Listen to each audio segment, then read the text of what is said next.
भारत माता की, भारत माता की।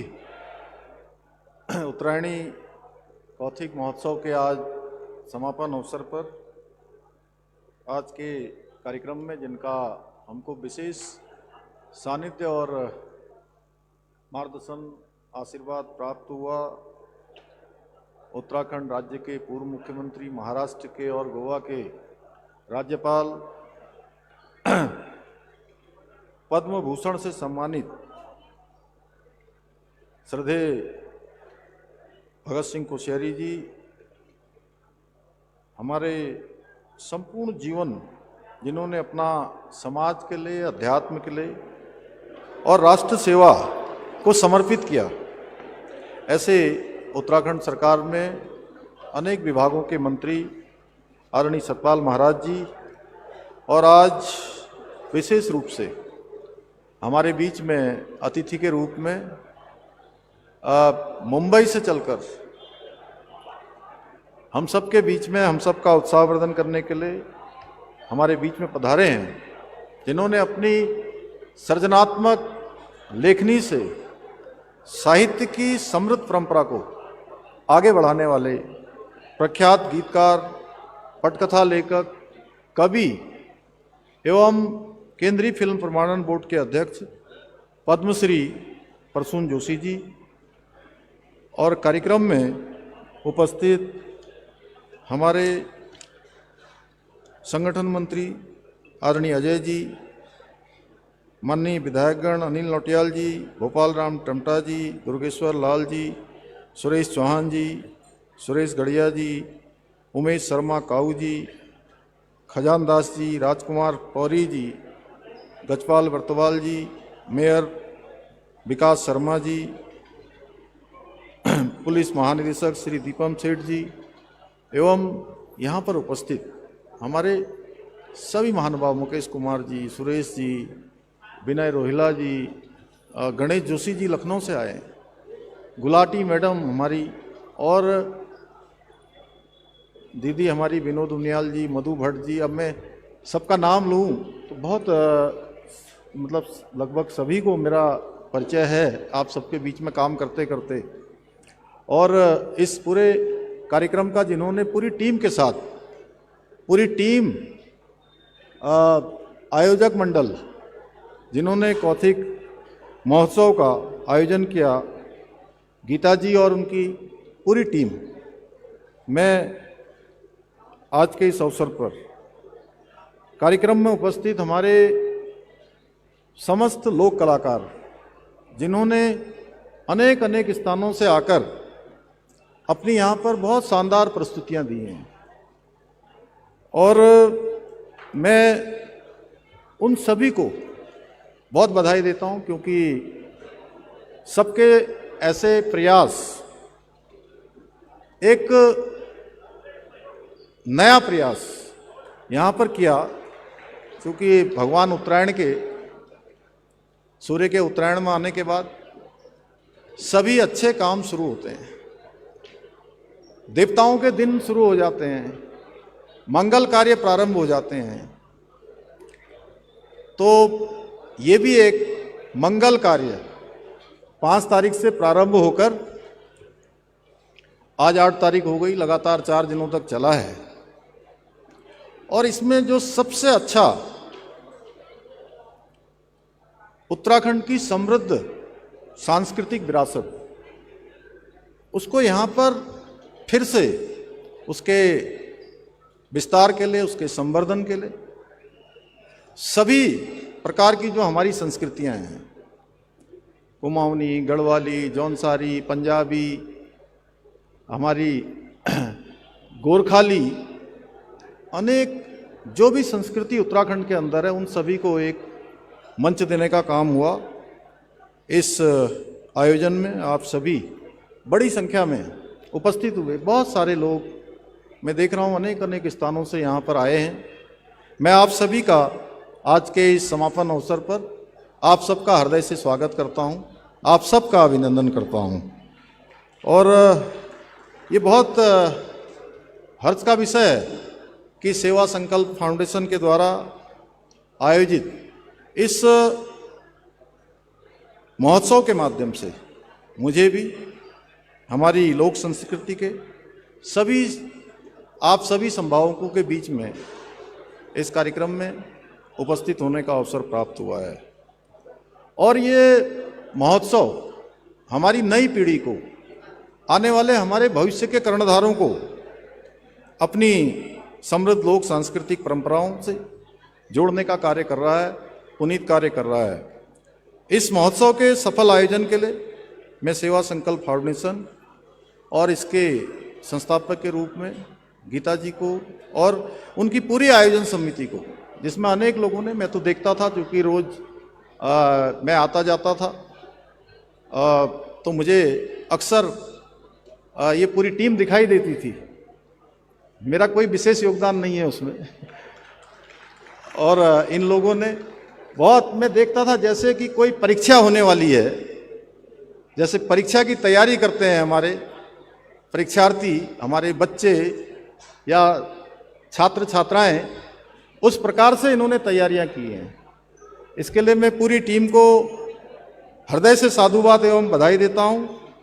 और ऐसे आयोजनों के माध्यम से हमारी जो समृद्ध लोक कलाएं हैं, पारंपरिक वेशभूषा है, हस्तशिल्प है और कारीगरी है, उस सभी को बहुत नज़दीक से जानने का, समझने का मौका मिलता है। साथ ही अभी हम देख रहे थे बहुत सारी चीज़ें हम ही भूल गए, जो हमारी विरासत हमारी पूर्वजों के द्वारा स्थापित की गई थी, वो धीरे धीरे विलुप्त हो रही है। धीरे धीरे उसमें न्यूनता आ रही है। उसका कैसे संवर्धन हो, कैसे वो पीढ़ी दर पीढ़ी आगे बढ़े। और इसमें हमारे जागर, बेड़ा, मांगल, खुदेड़, चौपाटी जैसे पारंपरिक लोक गीतों के साथ साथ छोलिया, पांडव, झोला छपेड़ी जैसे लोक नृत्यों को भी यहाँ पर देखने को और सुनने का सौभाग्य मिला।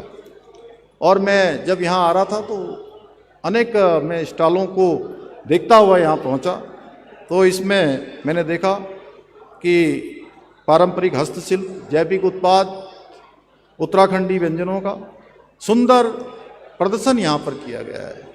इन सभी को भी एक स्थान मिला है, उनकी प्रतिभाओं को लोगों को देखने का अवसर मिला है, उन सभी को अपनी प्रतिभाओं का प्रदर्शन का अवसर मिला है, जिसे लोगों ने भी खूब सराहा है। भाइयों बहनों, आज आदरणीय प्रधानमंत्री श्री नरेंद्र मोदी जी के कुशल नेतृत्व में एक और जहां हमारी समृद्ध सांस्कृतिक परंपराओं के संरक्षण और संवर्धन की दिशा में बहुत सारे कार्य किए जा रहे हैं, वहीं vocal for local, make in India, made in India, startup India जैसी पहलों के माध्यम से आत्मनिर्भर भारत के स्वप्न को साकार करने की दिशा में ठोस तरीके से काम किया जा रहा है। आदरणीय प्रधानमंत्री जी के मार्गदर्शन में और उनकी प्रेरणा से हमारी सरकार भी राज्य में विभिन्न महत्वपूर्ण योजनाओं और नीतियों को सफलतापूर्वक आगे बढ़ा रही है, जिससे कि राज्य का हमारा समग्र विकास सुनिश्चित किया जा रहा है। एक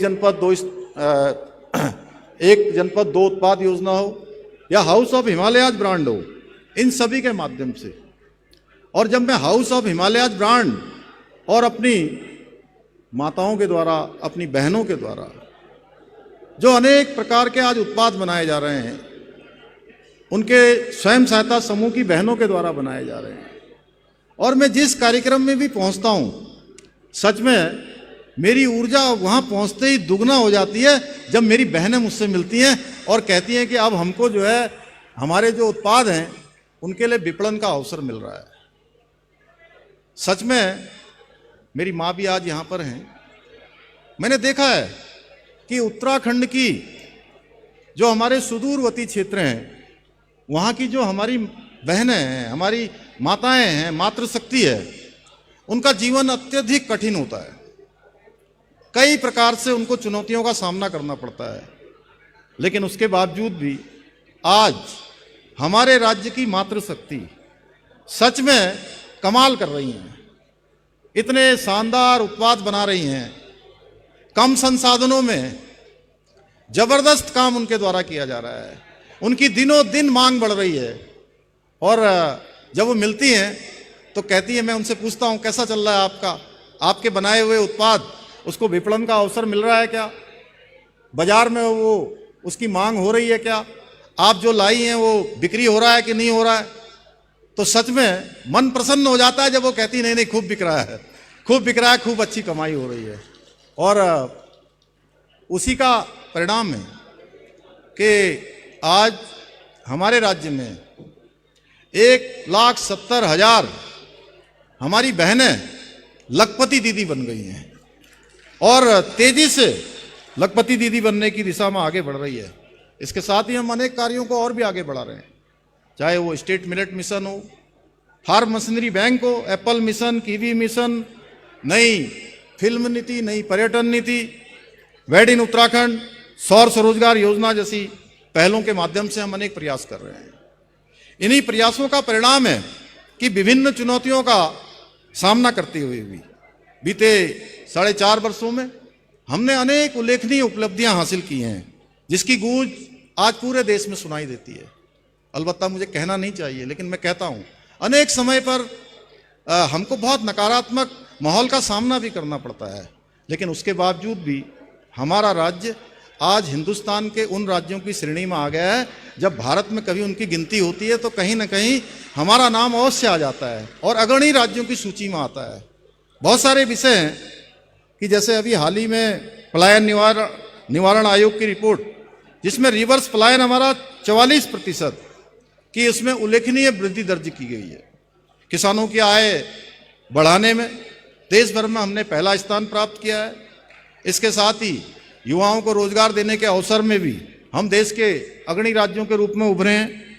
इतना ही नहीं, ईज ऑफ डूइंग बिजनेस में उत्तराखंड को अचीवर्स स्टार्टअप रैंकिंग में लीडर्स की श्रेणी प्राप्त हुई है। इसी प्रकार राज्य की सिंगल विंडो सिस्टम, इसमें भी टॉप अचीवर्स श्रेणी में हमको पुरस्कृत किया गया है। नीति आयोग भारत सरकार की 2023-24 सतत विकास के लक्ष्यों को हासिल करने के इंडेक्स में पूरे देश के अंदर हमको पहला स्थान प्राप्त हुआ है। जब मैं ऐसे ही मैं भी कहता हूं, मेरे जैसे हमारे सभी साथी लोग भी कहते हैं, तो इसमें जब सतत विकास के लक्ष्यों की बात होती है तो उसमें कई सारे मानक होते हैं कि हमने पेयजल के क्षेत्र में काम किया है, हमने सड़कों के क्षेत्र में काम किया है, हमने अच्छी व्यवस्था बनाने का काम किया है, हमने अनेक प्रकार के नवाचार किए हैं, जिसको भारत सरकार के नीति आयोग ने सराहा है, हमको प्रोत्साहित किया है। राज्य में खनन तत्परता सूचकांक में उत्तराखंड को श्रेणी सी में देश में दूसरा स्थान मिला है, जो हमारे संसाधनों के पारदर्शी और सक्षम प्रबंधन का प्रमाण है। और भारत सरकार ने हमको एक बार नहीं, 2 बार इस खनन के क्षेत्र में अच्छा काम करने के लिए 100 रुपए की धनराशि देकर प्रोत्साहित करने का काम किया है। निर्यात तैयारी सूचकांक में भी पूरे देश के अंदर हमारे जैसे हिमालयी राज्यों की श्रेणी में हमारे राज्य को पहला स्थान प्राप्त हुआ है। लॉजिस्टिक परफॉर्मेंस में भी उत्तराखंड को अचीवर श्रेणी में स्थान मिला है, जिससे ये सिद्ध होता है कि हमारा राज्य अब तेज, सुविधाजनक, बेहतर संकर व्यवस्था का प्रतीक बन गया है। इसके अलावा राष्ट्रीय मतदाता दिवस पर सर्वोत्तम निर्वाचन प्रथाओं के लिए मिला पुरस्कार उत्तराखंड के अंदर, जो पारदर्शी और निष्पक्ष निर्वाचन व्यवस्था है, इसकी प्रतिष्ठा को भी साबित करता है। पर्यटन के क्षेत्र में उत्तराखंड ने नई बुलंदियां छी हैं। पिछले 1 वर्षों का आंकड़ा बताता है कि 6 करोड़ से ज्यादा पर्यटक हमारे राज्य के अंदर आए हैं, जो एक बहुत बड़ा रिकॉर्ड है। Best wild life destination, best adventure destinations के राष्ट्रीय पुरस्कारों ने देवभूमि को विश्व के मानचित्र पर और अधिक मजबूती से स्थापित किया है। राष्ट्रीय पर्यटन पुरस्कार 2024 में हमारे 4 गांव जाखौल, सूपी, हरसिल, गुंजी को सर्वश्रेष्ठ पर्यटन गांव घोषित किया गया है। वर्ल्ड रिस्पॉन्सिबल टूरिज्म अवार्ड में उत्तराखंड को 1 to Watch पुरस्कार मिला है, जो सतत पर्यटन की हमारी दिशा को सराहता है। कृषि और मत्स्य के क्षेत्र में हमारा प्रदर्शन उल्लेखनीय रहा है। 2024 में मत्स्य विकास में उत्कृष्ट प्रदर्शन करने के लिए हमारे राज्य को सर्वश्रेष्ठ राज्य का राष्ट्रीय पुरस्कार प्राप्त हुआ है।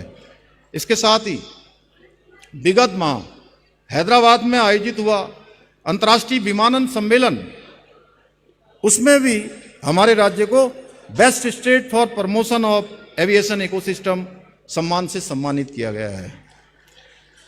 इन उपलब्धियों के माध्यम से उत्तराखंड ने यह सिद्ध किया है कि यदि नियत साफ हो, नीतियां स्पष्ट हों और जनता जनार्दन का समर्थन प्राप्त हो तो हमारा प्रदेश प्रत्येक क्षेत्र में नई मिसाल कायम कर सकता है, बुलंदियों को छू सकता है, हिंदुस्तान का श्रेष्ठ राज्य बन सकता है। ये केवल उपलब्धियां नहीं है बल्कि हमारी नीतियों पर जनता के विश्वास की मोहर है। भाइयों बहनों, आदरणीय प्रधानमंत्री जी के मार्गदर्शन में हमारी सरकार उत्तराखंड की लोक कलाओं को संरक्षित और संवर्धित करने के लिए निरंतर प्रयासरत है। हम प्रत्येक 6 माह में अपने प्रदेश के लोक कलाकारों की जो सूची तैयार कर रहे हैं, उससे जहां एक और अपने लोक कलाकारों को सत्यापित करने में सहायता मिल रही है, वहीं हम उनकी सहायता भी कर पा रहे हैं। इस सूची की सहायता से हमारी सरकार द्वारा कोरोना काल के दौरान लगभग 3200 सूचीबद्ध लोक कलाकारों को प्रति माह 2000 रुपये की आर्थिक सहायता प्रदान की गई थी।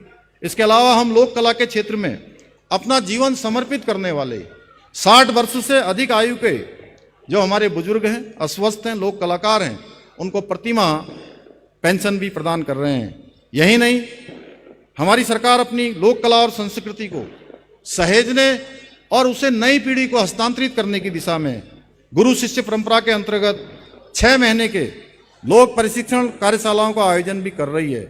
इन कार्यशालाओं के माध्यम से युवा पीढ़ी को हमारी पौराणिक लोक संस्कृति की महत्ता, उसकी समृद्ध परंपराओं के प्रति जागरूक किया जा रहा है। इसके साथ ही हम लोक सांस्कृतिक धरोहरों की लिपियों को प्रकाशित करने के लिए आर्थिक सहायता भी प्रदान कर रहे हैं। हम राज्य में आर्ट गैलरियों की स्थापना कर रहे हैं, जिसके माध्यम से हमारी सांस्कृतिक धरोहरों को बचाने और उनको विकसित करने में सहायता मिलेगी। इतना ही नहीं, हमारी सरकार साहित्य और संस्कृति के संरक्षण एवं प्रोत्साहन के लिए भी प्रयास कर रही है। हम एक और जहां उत्तराखंड साहित्य गौरव सम्मान, साहित्य भूषण, लाइफ टाइम अचीवमेंट पुरस्कारों के माध्यम से उत्कृष्ट साहित्यकारों को सम्मानित कर रहे हैं, वहीं हिंदी सहित विभिन्न स्थानीय भाषाओं के ग्रंथ प्रकाशन हेतु साहित्यकारों को अनुदान भी प्रदान कर रहे हैं। यही नहीं, हम स्थानीय भाषाओं, बोलियों के संरक्षण के लिए भी निरंतर प्रयास कर रहे हैं ताकि आने वाली पीढ़ियां अपनी समृद्ध भाषाई विरासत से जुड़ी रहे। भाइयों बहनों, हमारी सरकार अपनी समृद्ध सांस्कृतिक विरासत और लोक कलाओं को संरक्षित करने के लिए अपने विकल्प रहित संकल्प के मूल मंत्र के साथ निरंतर कार्य कर रही है। मुझे पूरा विश्वास है कि हमारे इस संकल्प को साकार करने के लिए सेवा संकल्प फाउंडेशन जैसी संस्थाएं इसी प्रकार हमारी लोक संस्कृति को संजोने तथा उन्हें आने वाली पीढ़ी तक पहुंचाने में इसी प्रकार अपना महत्वपूर्ण योगदान देती रहेंगी। इसी विश्वास के साथ पुनः इस शानदार आयोजन की सफलता के लिए मैं सभी आयोजकों को, जिन्होंने बहुत परिश्रम किया है, बहुत दिन रात उन्होंने लगातार इसके लिए प्रयास किए हैं, मैं उन सभी को बधाई देता हूं, शुभकामनाएं देता हूं और आए हुए सभी अतिथियों का भी, सभी महानुभावों का भी काफ़ी समय सबने दिया। और अच्छी बात ये हुई कि जब तक कार्यक्रम चल रहा था, लगभग 5:00 पर मैं भी यहाँ आ गया था। मुझे लगता है कि लगभग 4.5 घंटे का समय हो गया। जितनी संख्या आते समय थी वो संख्या कार्यक्रम के समाप्त होने तक बनी रही। इसलिए मैं आपके धैर्य को भी प्रणाम करता हूँ कि आपने सभी लोक कलाकारों का, आयोजकों का बहुत प्रोत्साहन किया, उनकी हिम्मत बढ़ाई। मैं फिर से आप सभी का धन्यवाद करते हुए अपनी बात को समाप्त करता हूँ। बहुत बहुत धन्यवाद। माननीय मुख्यमंत्री महोदय, आपसे एक छोटा सा निवेदन था। माननीय मुख्यमंत्री महोदय, आपकी अनुमति के साथ में हमारे कुछ स्टॉल वाले जो राज्य के विभिन्न जनपदों से आए थे, आपके साथ एक ग्रुप फोटो वे खींचना चाह रहे हैं। मैं श्रीमती गीता धामी मैम से भी रिक्वेस्ट कर रहा हूं।